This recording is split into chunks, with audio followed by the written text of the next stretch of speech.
Chapter 13, Friday.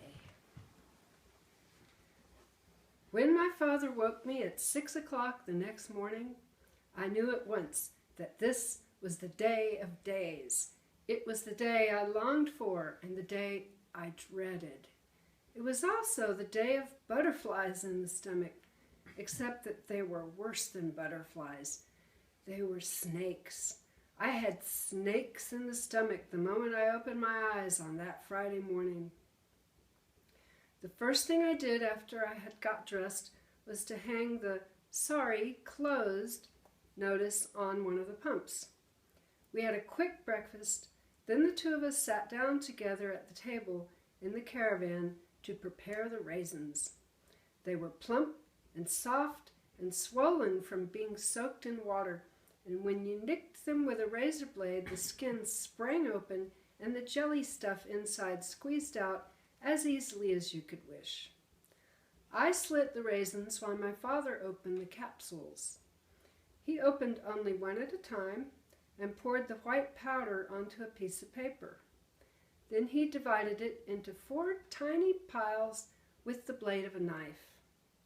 Each pile was carefully scooped up and put into a single raisin.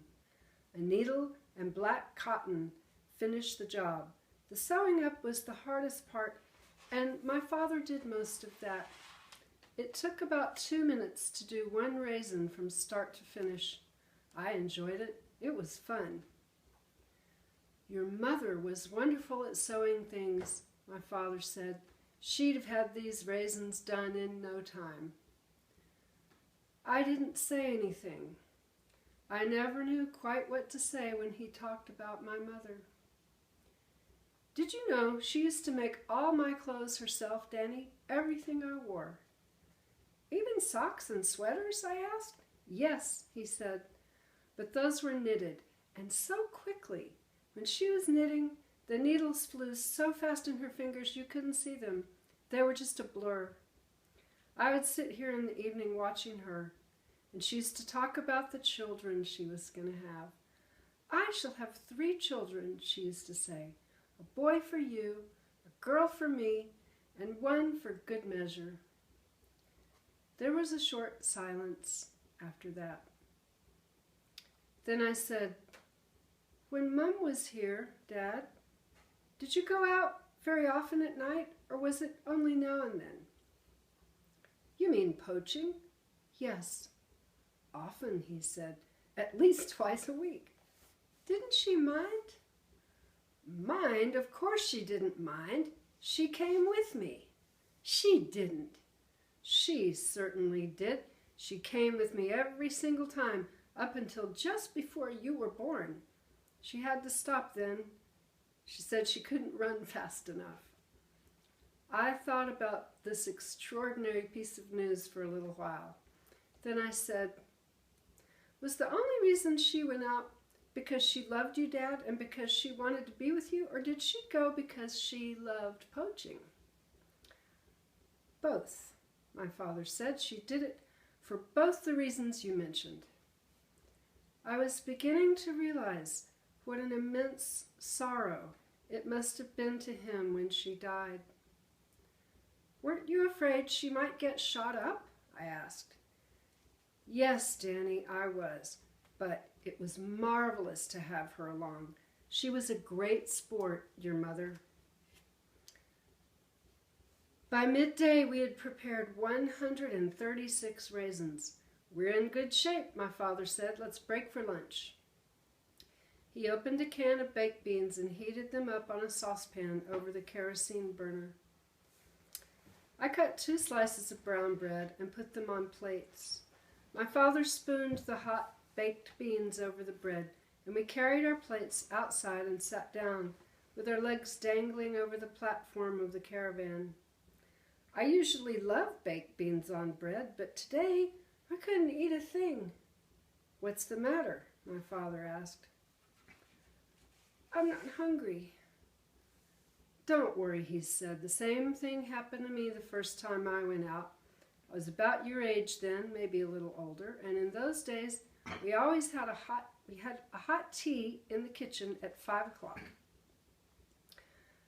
I can remember exactly what was on the table that evening. It was my favorite thing of all, toad in the hole.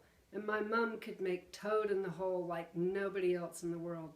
She did it in an enormous pan with the Yorkshire pudding very brown and crisp on top and raised up in a huge bubbly mountain.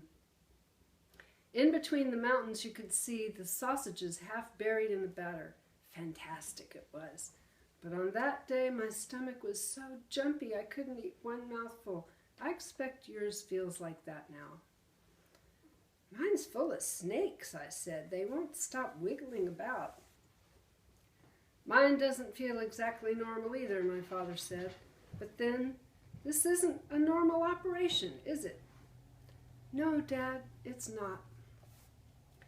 Do you know what this is, Danny? This is the most colossal and extraordinary poaching job anyone has ever seen in the history of the world. Don't go on about it, Dad. It only makes me more jumpy. What time do we leave here? I've worked that out, he said. We must enter the wood about 15 minutes before sunset. If we arrive after sunset, all the pheasants will have flown up to roost and it'll be too late. When is sunset? I asked. Right now it's about 7:30, he said. So, we must arrive at 7:15 exactly. It's an hour and a half's walk to the wood, so we must leave here at 5:45. Then we better finish those raisins, I said. We've still got more than 60 to do. We finished the raisins with about 2 hours to spare. They lay in a pile on a white plate in the middle of the table. Don't they look marvelous, my father said, rubbing his hands together hard. Those pheasants are going to absolutely love them. After that, we messed around in the workshop until 5:30. Then my father said, that's it. It's time to get ready. We leave in 15 minutes. As we walked toward the caravan, a station wagon pulled up to the pumps, with a woman at the wheel and about 8 children in the back, all eating ice cream. Oh, I know you're closed, the woman called out through her window, but couldn't you please let me have a few gallons? I'm just about empty. She was a good-looking woman with dark hair. Give it to her, my father said, but be quick.